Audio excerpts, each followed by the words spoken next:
ตอนนี้อยู่ป่าอยู่ดงทักทายสบายดีกันอยู่ที่สวนหมักต้องเด้อพ่อพี่น้องเด้อมากับรถคู่ใจเนาะ นี่สีแดงแข็งใจบ่มอดเนาะหมดก่อนก็ได้พอดีรถคันนี้เนาะพ่อพี่น้องเดี๋ยวเสลยเลยเพราะว่าคลิปนี้ก็เป็นคลิปเซอร์ไพรส์นั่นแหละเนาะโมเมนต์รถของบาร์บี้หรอกแล้วก็โมเมนต์รถของเบาเงาเนาะเป็นรถของแม่น้องน้ำคิงเด้อพ่อพี่น้องเป็นรถของเอื้อยตัวที่ว่าเพิ่นไปเก็บเลขเศษอยู่กลางเด้อว่าขับรถเข้ามาในส่วนกล้องของสวนของน้องโบเองพ่อพี่น้องเพราะว่าอันนี้โมเมนต์สวนเจ้าเนาะล่ะเนาะสะพายไปได้เหรอสะพายอยู่กลางสวนกล้องโอ้ยงงกันเอาเห็ดตามเพิ่นบอกว่าพี่กะมาพ่อพี่น้องเป็นเฮ้ยเจ้าก็เอามาแต่ใส่ลูกนี่ ก็ อั ว่าน บาร์บี้เนาะเราเอาแบบมาเสียงไว้ไปหากันอยู่คนหนึ่งเนาะนี่พี่เท่ายังเท่าผัดไทยเท่าผัดไทยโอ้ยอย่าเลยเมื่อ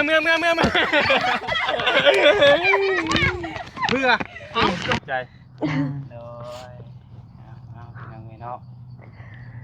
มีแต่ว่าเมื่อได้ค่ะ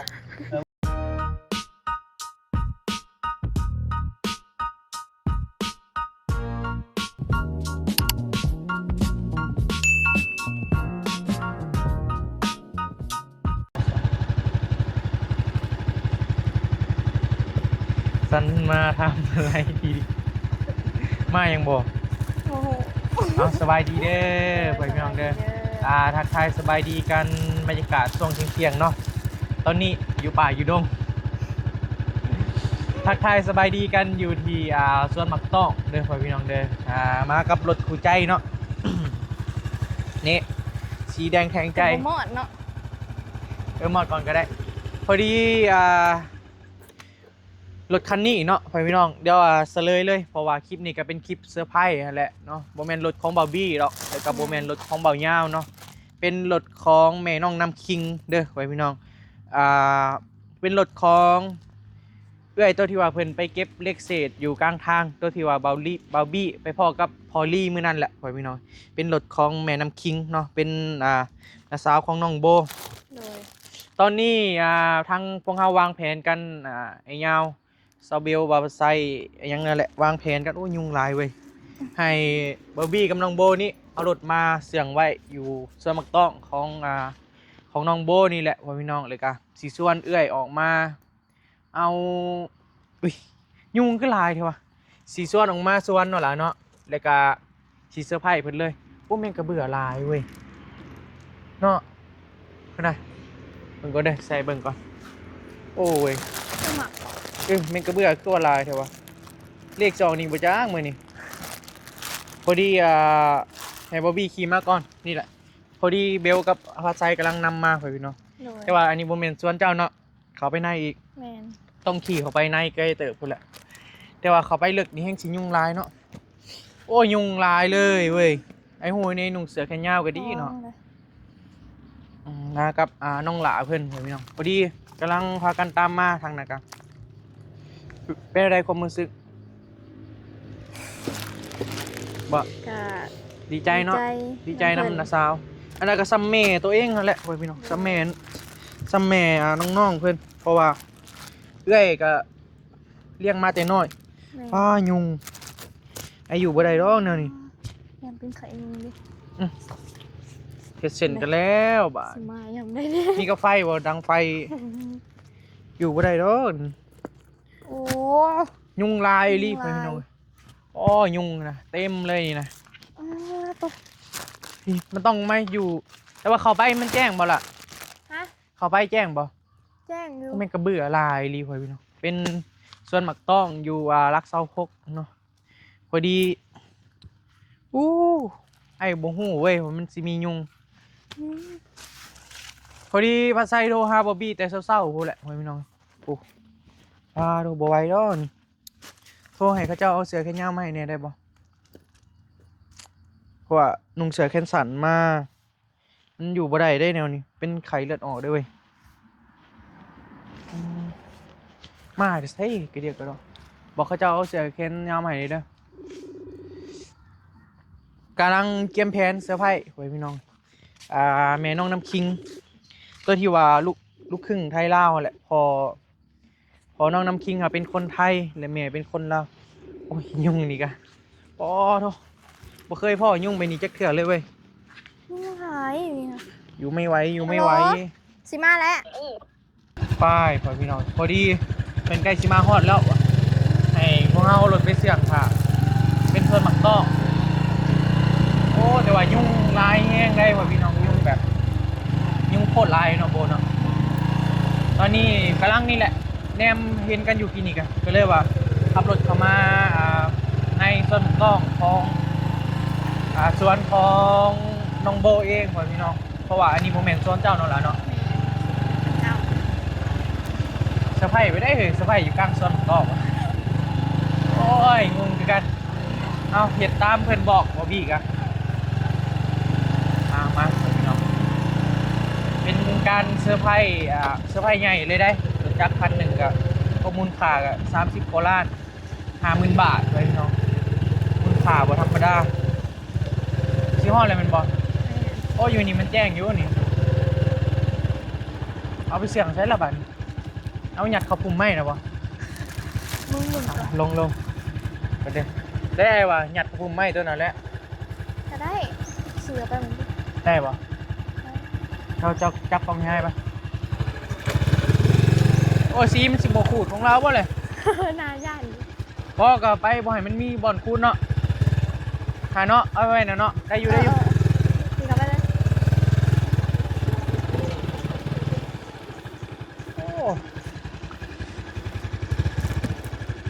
หมุนไปน่ะเนาะแล้วก็บังบ่เห็นแม่นบ่ ได้อยู่มั้ง นี่ไป หรือว่าอยู่ ไปหน้าได้อยู่น่ะ ไปลองดูโอ้ย เห็นบ่ ได้ละจอดนี่ก็ได้พอแล้ว เฮ้ยจอนี้เนาะ เห็นบ่เว้ย แต่ว่าไปหน้าน่ะบ่เห็นเลยถ้าไปน่ะไปเอาเนาะ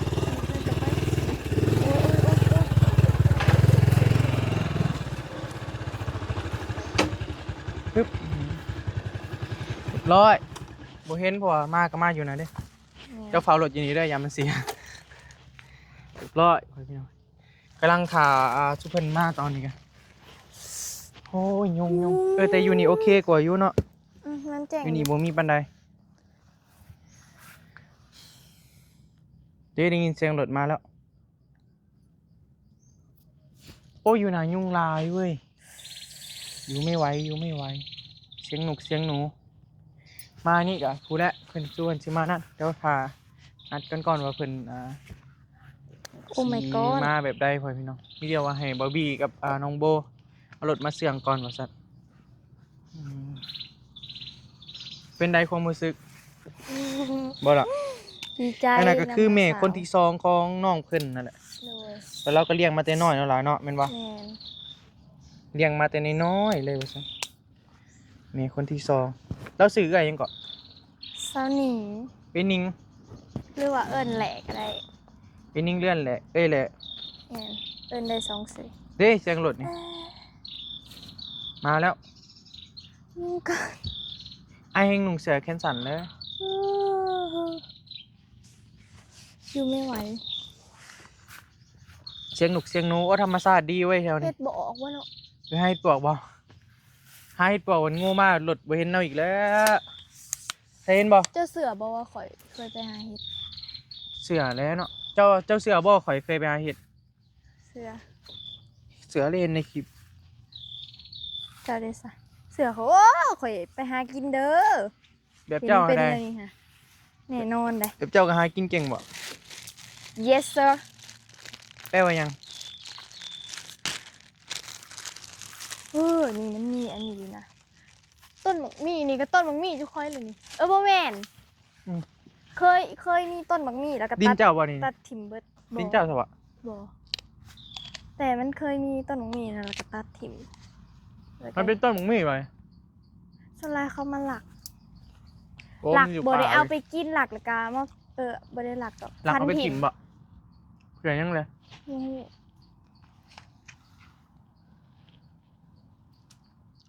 กำลังถ่ายอยู่ตอนนี้ไว้เนาะเห็นเราเห็ดอวกมีปะ ไม่มี มีกับบกล้าเขาไปเอาหรอกไงวะเนาะ ย่าน ยันงูเนาะ ตะกี้หาไปเลยยำเฮ็ดกับไปหาหรอก หาแถวใด เฮ็ แถวนี้ปะ บ่แถวหู แถวใด แถวรันมัน โอ้มันออกบ่แถวนะ มันเคยออกแต่เดี๋ยวนี้ค่ะบ่มีแล้วเดี๋ยวนี้เขาเฮ็ดเขาดุดเบิดเลย อืมโอ้ยุงลายเว้ย โอ้ตาย อยู่บ่ได้ดอกเป็น เฮ้ย สมมติจะมาเห็ดเพื่อนอยู่สวนอันนี้เจ้าอยู่บ่ได้ดอกไงวะเนาะมันยุงมันลายพวกมันเป็นป่าเด้ เนี่ย ได้มาเขาเจ้าจะเห็นเฮาแล้วบัดนี้เด้นี่มา บ่เห็นเนาะกะลี เขาไปถ่ายสวนน่ะบ่ฮะรถบ่เสียดอก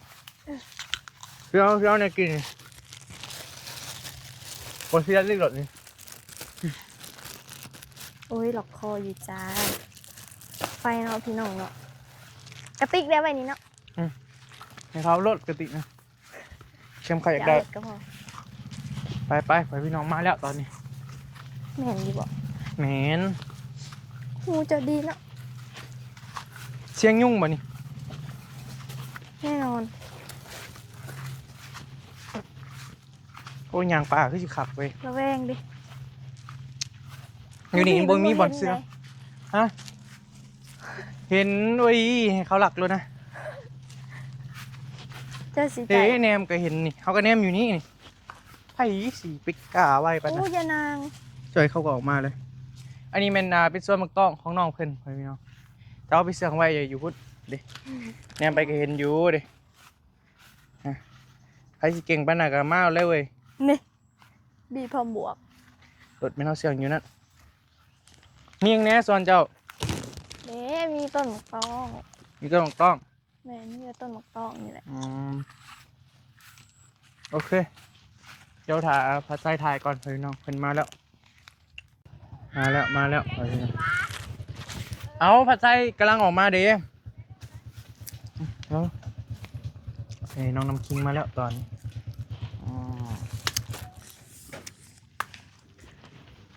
อันนี้บ่เอ้ยสวนเจ้าพาผัดไส้ว่าพาออกมาหลินสวนสบายดีเด้อโดยอันนี้สวนมักต้องเจ้าเนาะ โดย ใกล้บ่ ก็บ่ไกล ฮอดใส่ดินฮอดใส่ ตัวนี้เนาะ อืม ผู้เรียนต้นรักเสาไฟฟ้า รักเท้าไฟผ้า โดย โอ้ก็ใกล้ๆนึงเนาะ โดยก็ไกล พอรักเสานี่เห็นบ่ โดย สบายดีเด้อยุ่งลาย ยุ่งได้ ยุ่งลายยุ่งลาย ไปกระไฟหน่อยมาเอาหมกตอกตะกี้ทิ้ง ฮะ ยุ่งได้ลู กาก แฟยังดังไฟบ่โอ้เฮานุ่งเสื้อกันแขนสั้นมา เดี๋ยวจุดส้มเก่าเหรอ สวนมาเบิ่งสวนมาเบิ่งหัว สู่ซ้อมมาก็ หัวกระเพบ กินแต่ บ่าวยาวซะแล้วไปพี่น้องออกรถใหม่บ่ไอ้เอารถใหม่บ่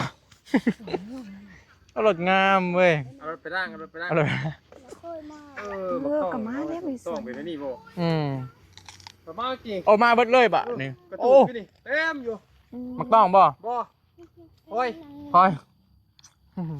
อันอุปกรณ์ โดน เสพ ยังหนีพากันออกมากินตำมักต้องบ่ มา ออกมาเบิดเลยบ่นี่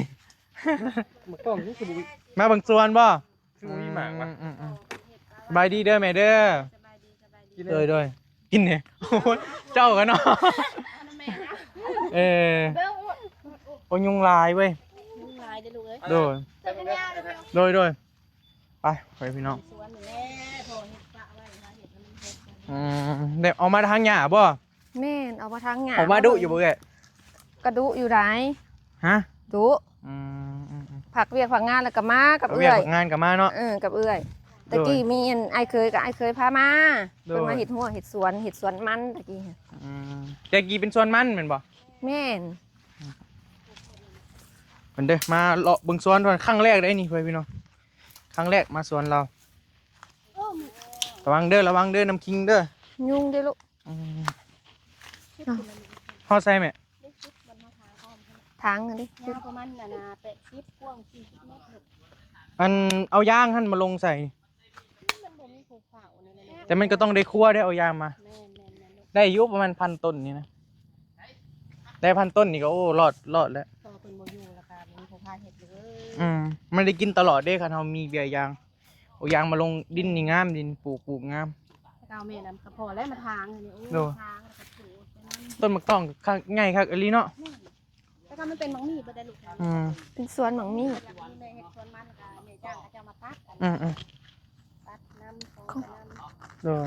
แล้วก็จงจะมาต้องไว้เขาได้กินมาต้องก็เป็นลายได้เลย แม่น้องน้ำคิงแล้วพักเวียกไว้ โดยมื้อนี้พักเวียกมื้อนี้วันอาทิตย์ มื้อนี้พักเวียกเนาะ โดย อืม แล้วก็ฝนหากะหยุดตกนี่ อืม เด้อ บ่ได้ไปเวียกตีมื้อนี้ บ่ได้ไปมื้อนี้ห่านแม่น้ำคิงบ่ได้ไป ออกมาลกหญ้าออกมาเบิ่งสวนนี่แหละเนาะ นี่ พอดีเพิ่น เพิ่นว่าเนี่ยได้ปะพอดีเบลสวนออกมาก็เลยว่าแม่ก็เอาเลยออกมาเลยเนาะแม่เนาะเป็นมือพักเวียกเลยไปพี่น้อง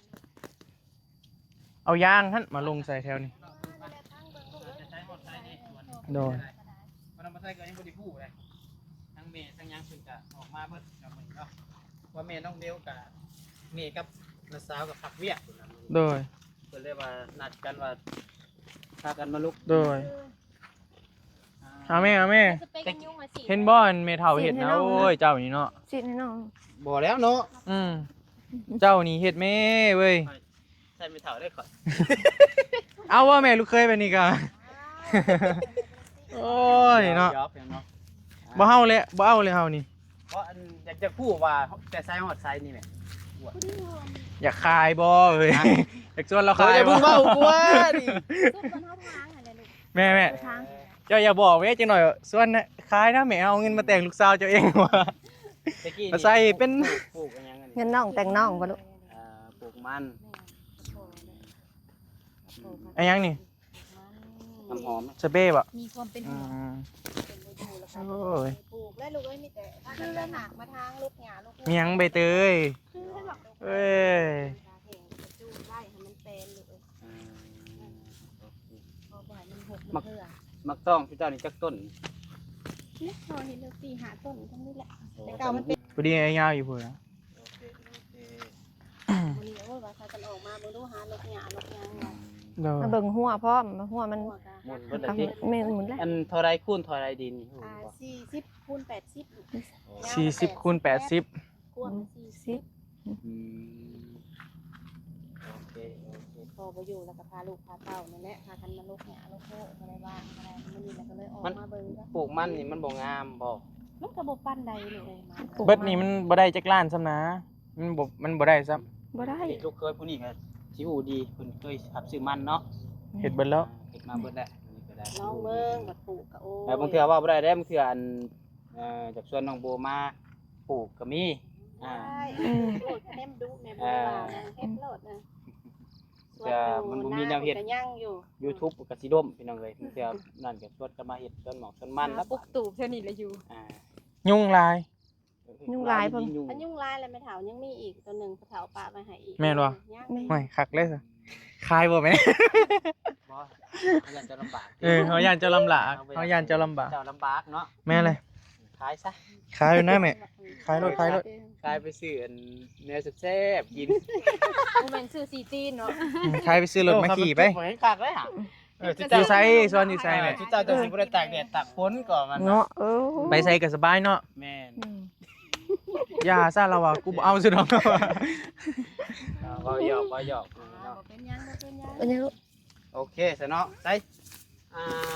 ฮอดไสนี่เลาะไปทางนั้นบ่ไปเบิ่งทางนั้นบ่ อืม นี่อ้อมบ่ได้แล้วลูก ไป อันน่ะบัดอันน่ะดินไผซะแม่เฮาเห็นต้นมังมีต้นหนึงนำ อ๋อดิน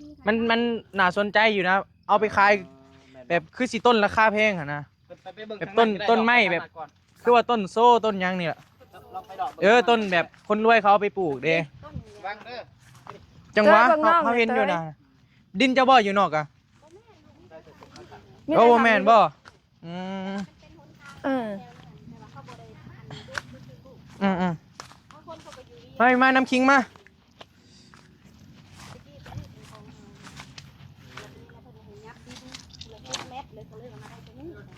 อืม ได้ออกทางได้คุณเหรอ ที่เหรอออกทางนี้เลยเหรอ ทุกครั้งคิงเอ้ยยุงได้ลูกนี่คุณ โดย แล้วเอาถีบนี่ยุ่งกับบอมไก่ไปเลยเนาะ สเปนเป็นสเปนยังไงนะคิวแห้ง บ่ได้อยู่แต่ยุ่งบัดนี้คน คนกับคิวนํ คิวนะบ่ ไปไปทางพุ่นแล้วไป ไป ได้หัวแล้ว โดย เอาสวนมาเบิ่งสวนผัดผมมาเบิ่งเนาะ เออ โอ้ นั่นว่าให้คนสวนมาเบิ่งสวนเพิ่นบ่ขายบ่แม่นี่ นี่คืออยากขาย บ่นะ เออ ขายไปนะแม่เอ้ยงามได้ส่วนนี้เลยงาม ให้คุณนำมายังน่ะ หึ เรามาตามที่ก็ได้ โดยมีเห็ดปวกบ่ส่วนนี้แม่ นี่ฮะแล้ว หึมีบ่โอ้ว ให้น้ำคิงน้ำหนาให้น้ำคิงน้ำหนา มาเหรอมา แม่น้ำหนาไป ไปเป็นไกด์เจ้า ป้าตัว ไป ให้ปวกลายว่าเธอเลย หลาย อืม อืม อองไปเนี่ยน้องเคยอองลุงเนี่ยคักสบายลีนี่ เอาบ่จะได้ดิ ค่ะ ค่ะ อองเลยบ่ได้เว้ย เอ้าไม่นะเฮ้ย เอารถไฟมาจอด เฮ้ย เอารถจะว่าร ถไฟบ้านอย่าไปไกลดิเขาเจ้าวางระเบิดโดนจ้าก่อนนี่ เออ มันยังคือมีกระติกยังเขาใช้มาให้ปวกแค่นี้หมดจัง เขาจะมาเที่ยวบ่คือมากินข้าวป่าบ่ จังหวะ ก็รถไฟแต่นี่คือ เอากระ คือ ปู มาจอด แล้ว จังหวะแรก เอาก็ ข่อ ไป ยตอนข่อยมากกับโบเห็นได้ข่อยมาก่อนกัน เอาไปแล้วจังได๋เขาว่าสิเหม็นเอาของเขาเด้ ไป มา บ่เหม็นของเฮาเด้เว้ย แต่ก็เบิ่งก่อนตีเลย เบิ่งก่อน เบิ่งก่อน เบิ่งคือเล่นเนาะ เบิ่งก่อนแล้วบ่ มีคลิปอยู่ เขามีคลิปเขามีหลักฐานอยู่เออ บ่ยัน เอิ้นดูมีคนบ่ คนลองเอิ้นดูน้องเคย เอิ้นดูไอ้เงา เอาเหม็นเขาจะไปหาเห็ดก็บ่ มีคนอยู่นี่บ่เนาะ เออมีอยู่บนนั้น มีอยู่ ห้องข่อยดีแล้วคุณว่าแล้ว รถไฟ เสียง เจ้าบ่กระซื้อไปจักอันนี้บ่ เออคือรถ เขาเบิ่งได้บ่ไอ้ใหญ่เขาเลย เนาะ ไอ้ใหญ่เขาเลย บ่เจ้าของสวนซะ เจ้าของสวน จังหวะเอา เอ กัน อ ดู ไปสิให้ข่อยไปเสร็จก็ไปข่อยก็บ่ได้เด้อข่อยบ่แม่นของข่อยเฮ้ยเออ บ่จังหน่อยกัน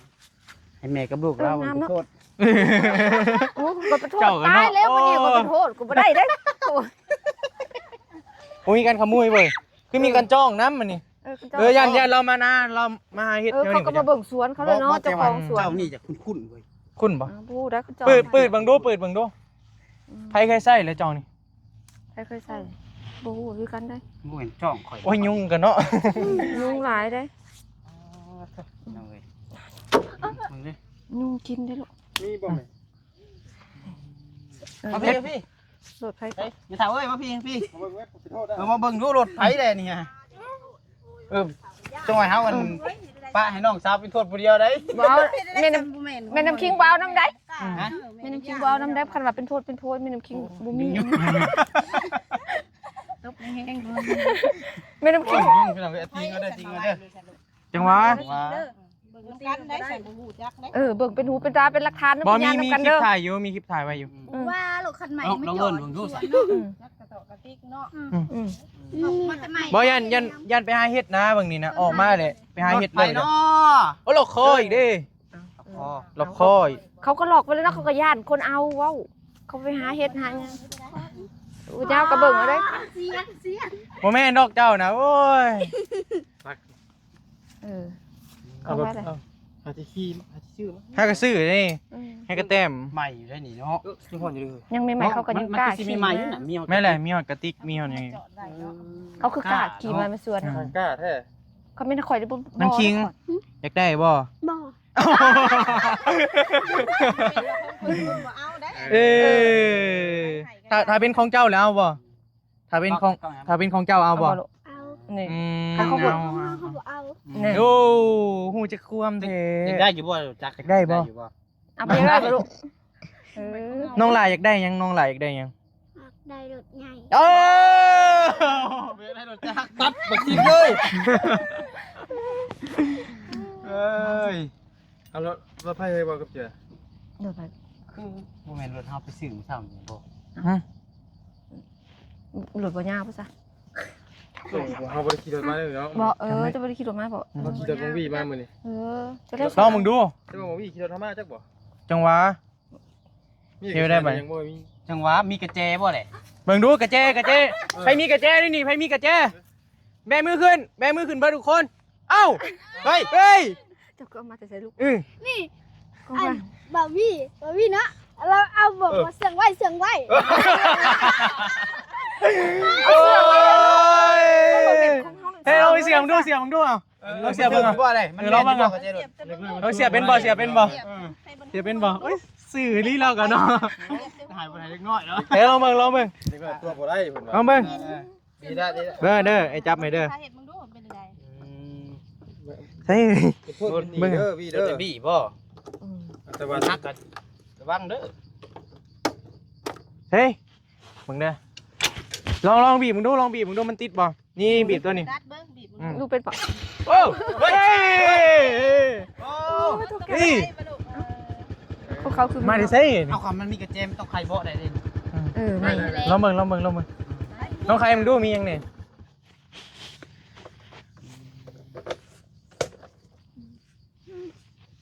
เอกสารบ่มีบ่มีเอกสาร เอาเขาหลุดเขาซะ ต้องใช้เพิ่นเอาไว้อยู่เพื่อน ห้ากองใหม่เลยบ่อย เอาไว้เลย โอ้ฮอนด้าจับเจือเนาะฮอนด้ารถไทย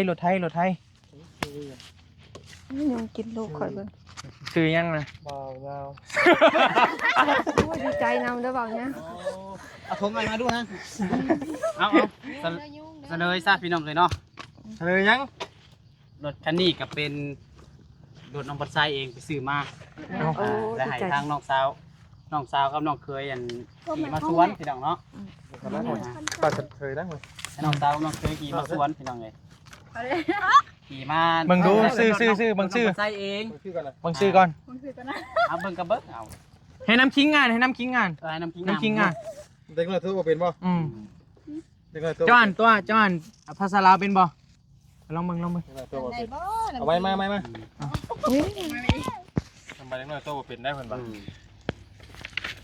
อ่านเป็นอยู่บ่ดีเนาะ นะฮะก็อยู่คนหนึ่งเนาะ อืม นี่พี่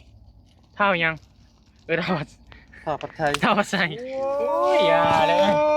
เมื่อ เพื่อเอาก็บอกอยู่รถก่อยนี่จะมีการเพื่อยังไงดิเอ้า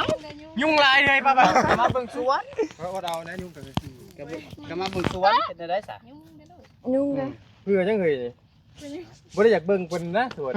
ไม่ได้เบิ่งเลยบ่สวน อยากจะหู้ว่าเป็นของไผนะ ต้องมุดกินพวกเล่นกินจนเบิดแหละ หมากระเบิดแล้วเนาะ มันก็ต้องก็มักต้องกันเป็นก็คืออยู่เนาะ กระเจเฮาบัดนี้เนาะ เอา เฮาได้นี่ซื้อก็ซื้อเฮานี่ผัดไส้คักนี่ผัดไส้สมหวัง นี่เราบ่ใส่น้องวิว อยากได้บ่แม่อยากได้บ่อยู่นี่อยากได้เบื่อ เขาก็อยากได้แล้วเนาะ ความฝันเลยแม่นบ่ อยากได้บ่ อยากได้แท้ นะ ได้แล้วสิไปเฮ็ดหยัง ถ้าได้ฮะ ขี่ไปกัน ขี่ไปก้าน ว่าคือสิให้แท้คือสิให้เพิ่มมาแท้ คัน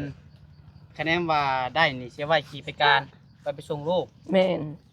เป็นความฝันจะเลยบ่เป็นความฝันเจ้า แม่น พอมื้อนั้นน้องปัดไส้ถามเพิ่นว่าอยากได้รถจักรน้องเนาะ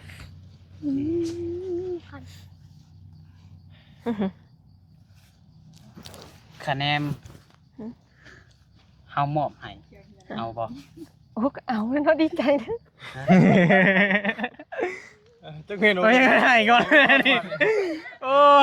บ่แม่นของเพิ่นเขาก็ดีใจนํเพิ่นนะเนี่ย จันเลยรับตา รับตา รับตารับตารับตาน้ำคิงรับตา อธิษฐานก่อนอธิษฐานบ่อธิษฐานก่อน มารับก็ได้ดิรับต้องอธิษฐานมึงดู นี่จ้ะแกแจ้อยู่น้ำไผ่เป็นของผู้นั้น โอเคจะกินได้จนไปของนั่น1 2 3เอามือขึ้นเอ้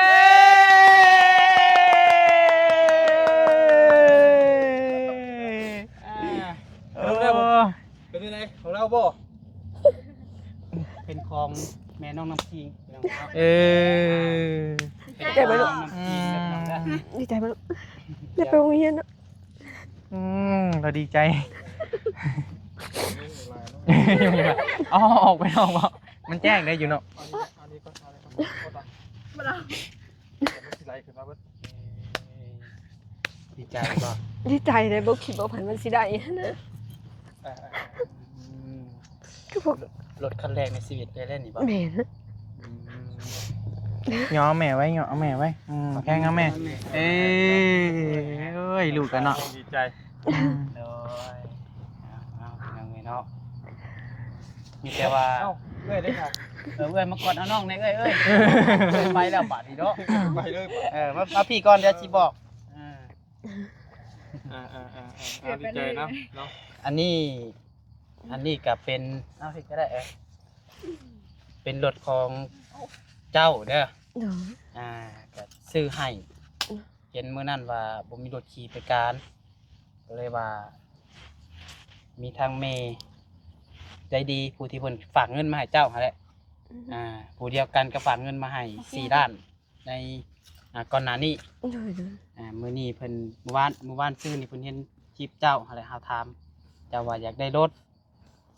เจ้าอยากได้รถเพิ่นก็เลยว่าถ้าให้เฮาไปเบิ่งราคาเมื่อวานนี่ไปเบิ่งไปถามเบิ่งรุ่นนั่นนี่หั่นแหละที่แรกก็ว่าเพิ่นว่าสิซื้อแบบของเฮาให้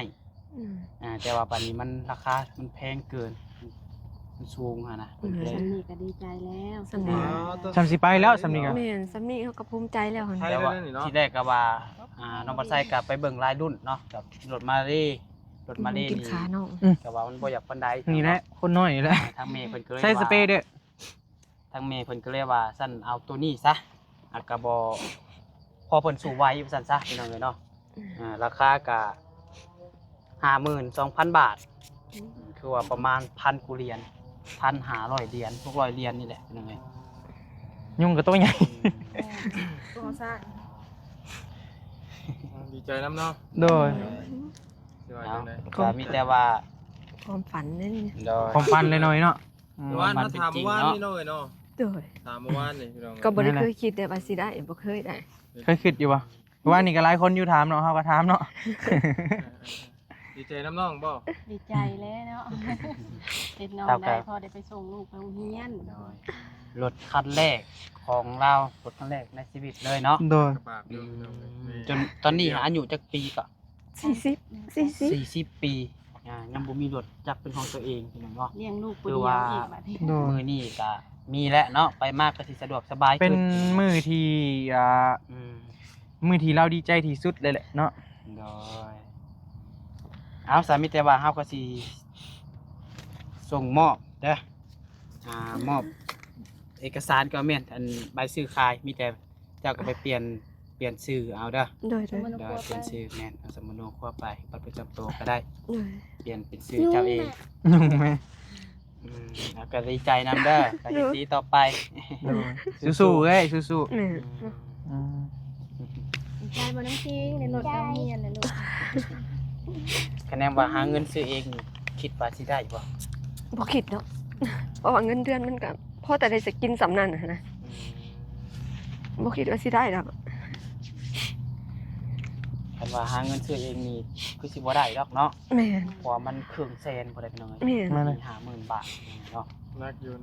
ขนาดน้องบ่ใช้ก็บ่ต้องเว้าดอกเฮาก็คะแนนบ่มีคนซื้อให้ก็บ่ได้ขี่คือกันพี่น้องเอ้ยอาจสิเป็นบุญเฮานี่แหละที่เฮาเฮ็ดมาแต่ชาติก่อนเนาะ โดย อันนี้ก็แม่เพิ่นเห็นแล้วเพิ่นก็ถึกสตาร์ว่าซั่นซะ โด เพิ่ ย นว่าที่แรกว่าสิเอารถจีนแต่ว่าเพิ่นก็ย่านมันเทไว้เพิ่นว่าจัดตัวนี้ให้เลยเป็นรถไทยนั่นไง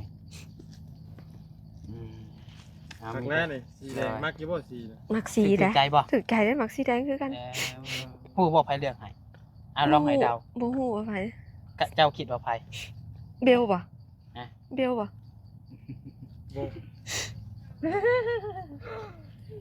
บ่ย่าบ่จัก เฮาจักเนาะ แต่ก็บ่แม่นรถเบาเหย้าเด้อ เฉลยป้านนี่เลยอย่าตอบย้ำเราเลยเฮ้ย อีต้นเราได้เนาะ เออ เป็นหยังก็บ่ได้ขี่อยู่ เดี๋ยว ต้องเป็นของบ่ย่า เนาะโอกาสหน้าของบ่ยาวเฮ็ดสิได้คันงามๆ สี กว่า ตีน นี้ พู้นแหละเนาะ แม่ ย่าสิหล่นแล้วเฒ่าสิไปนำบัดนี้ เออ บ่ได้ขี่อยู่ยังบ่ได้ขี่อยู่รถ ขอบคุณขอบใจน้ำหลายๆเด้อ แห้ง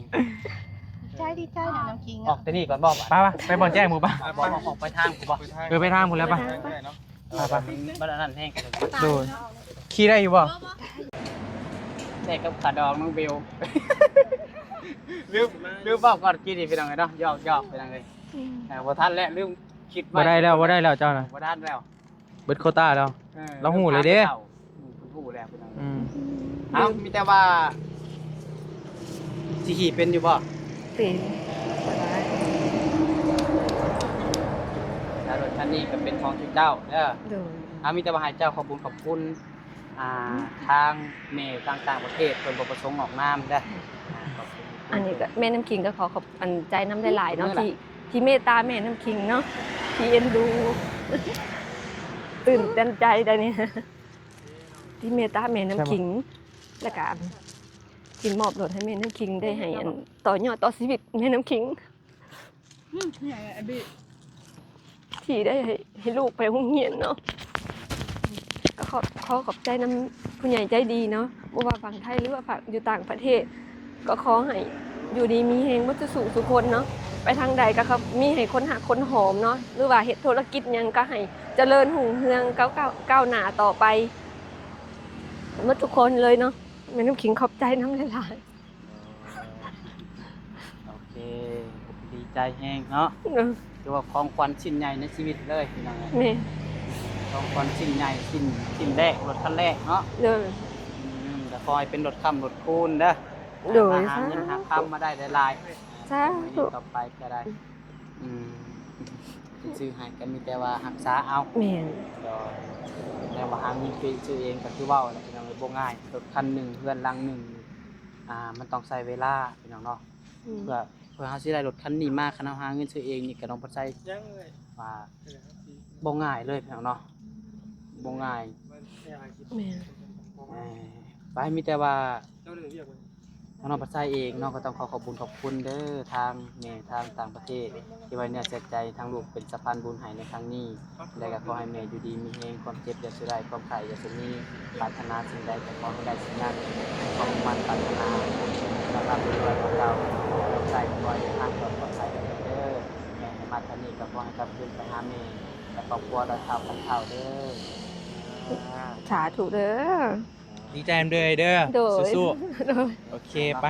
ไป ไปก่อน แต่ว่า ไป น้อง สำหรับ ปัจจัย คลิป เอง นี้บ๊ายบายเด้อ เ